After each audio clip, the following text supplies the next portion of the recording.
It's time to use up that buttermilk. As you guys know, I used some buttermilk for my recipe when I made the cold can naan, otherwise known as cold cannon in some cultures. And I have some left over that I need to use up. I do not like the taste of buttermilk on its own, so hey, I gotta use this stuff up. So I have two applications today that I'm going to make into a fish taco. So what we've got here is a pie tin with the bottom filled with some whole wheat flour. I am going to burn my oil. Well, never mind. I already burned my oil in there. I'm going to add a little bit of buttermilk, probably about a cup of buttermilk to my bowl. And because I burnt the oil, I got my go-to. I can't believe it's not butter. No, they're not paying me for the endorsement, but they can. They want to. I'm going to add some butter to my hot burnt oil over here. Do I still got this thing on? Okay. So I'm going to add a little bit of butter.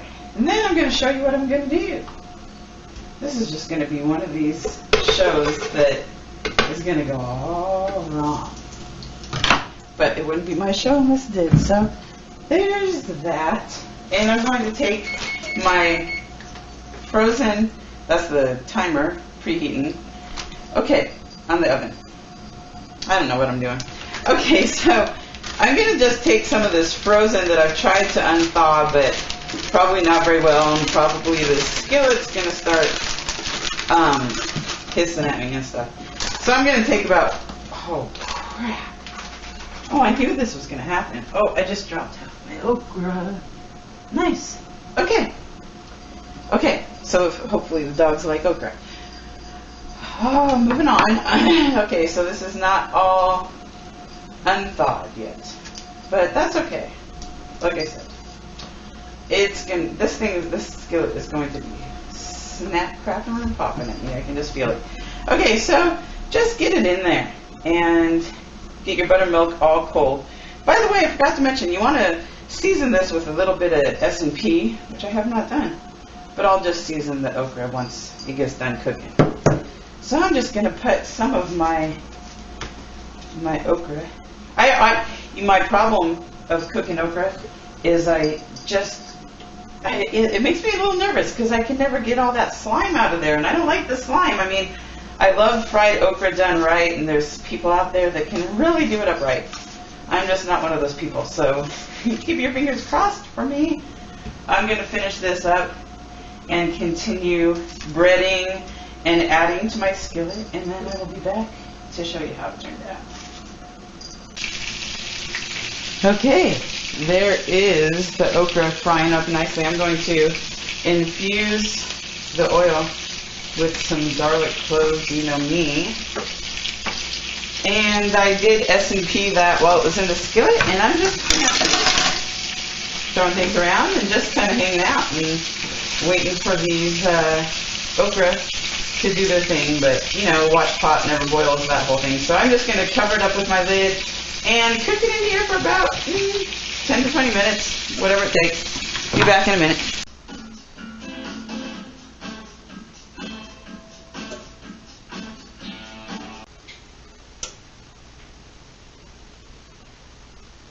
Oh, that wasn't taping. Wasn't taping? Whoops!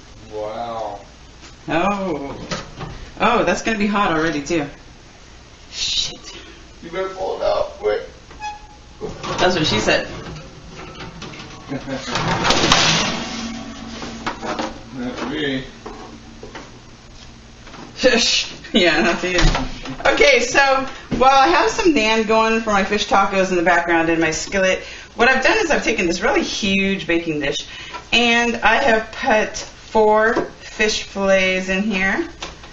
And you're just going to want to put it on for 20 minutes in the oven. Flip them over after 10 minutes, and then you're just going to want to cook them for 10 minutes. So 20 minutes in total, 425 degree preheated oven. I got to grab my timer so I know when it's 20 minutes. Honey! Yeah, baby. Can you let me know when it's 20 minutes? Okay. Thank you. Starting the timer now, baby. It's like deja vu. I feel like I've been here before. Okay, so I didn't want my leftover flour from the okra that I fried up or the leftover buttermilk to go to waste, so I figured I would make a real quick bechamel sauce. And you guys know, if you watch me, I'm not real good at making these things. I have it on medium heat, but I think I'm going to turn it up to like 7. So get the butter melted, and then you're going to want to incorporate your flour and make a roux. Now this is the flour that I had fried the okra with. About 2 tablespoons of my whole wheat flour, and it's just going in.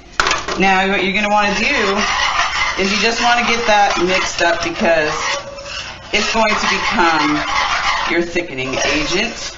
You just want to get this stirred up continuously until it's nice and browned, and then you're going to want to start adding your buttermilk. Okay, well that's thickening up real nicely there, and I'm going to throw in at this point my buttermilk that is reserved from earlier when I did the okra, as I said. I'm just going to start stirring that up, and you're going to want to add probably another cup to a cup and a half of buttermilk in there to add to your roux and get that cooking up real nice. And also to thicken it up, I am going to add some of this pepperjack. I sliced up some pepperjack cheese. I have about 6 slices, and that's going in. And I'm just going to continue cooking this, because this is like a tedious process that you don't want to taste the whole thing. So I'm just going to get all this melted up and thickened and good and all that kind of good stuff. And then come back when I assemble my yummy fish tacos. Okay, well there's my nice cheese sauce that thickened up great, and my naan that I cooked and put some sliced cilantro on top of for decorative purposes. And there's my fried okra. I cooked all the slime out, and there's the garlic on top of it. In the middle there in that dish, I have made some sliced onions, sliced cilantro, and a little bit of sweet and sour sauce. Okay, so we got the dinner done, and the verdict on the buttermilk, it's almost gone. It's only a fourth of the thing left. What I decided to do over here is I mixed some sweet and sour sauce with some chopped green onion and a little chopped cilantro. And then of course I got my okra, my naan, my bechamel cheddar, or my bechamel pepperjack sauce. I also have some green chili pickle, which I love that stuff. So I got everything going. I'm just going to see here how I want to make up my thing. Well, I got to grab a piece of fish or whatever from the oven. They're nice and done. So I'm going to grab a piece of fish, put that down, and then where do I go from here? Okay, so I'll probably add a little bit of my okra, and then some of my garlic. Just shoot this like this. This is so easy when you cook it like this. You just shoot it right out of its shell there. So I got a little garlic. I love doing it that way. And then I'm going to take some of my thickened up bechamel sauce and put that right on the top with the pepperjack cheese. It's going to be so yummy. And then I'm going to take, for the final touch, I'm going to take a little bit of this mixture with the sweet and sour and the green onion. And I'm ready for my taste test. I'm going to take a taste test. Hubby, are you going to film me do a taste test? Do a taste test, baby. I said, are you going to film me? I'm going to taste test you, baby. Mmm.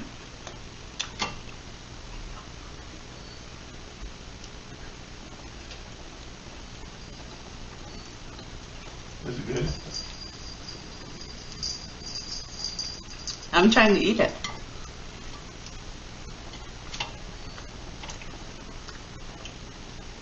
It's a winner. Yep. And I ended up getting all the slime out of my okra. I think it must have already been pre-slimed. Somebody had to have pre-slimed it for me, because I never get all the slime out. But this is actually quite tasty. Yeah, this is good. My version this time of a fish taco.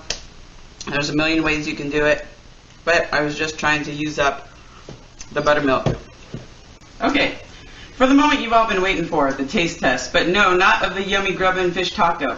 They always say that your taste buds are constantly changing, and this is some buttermilk. I used to hate it when I was a kid, but I'm going to see if my grown-up tastes approve or disapprove of this drink. Is this just like melted butter and milk, or what is this? What is buttermilk exactly?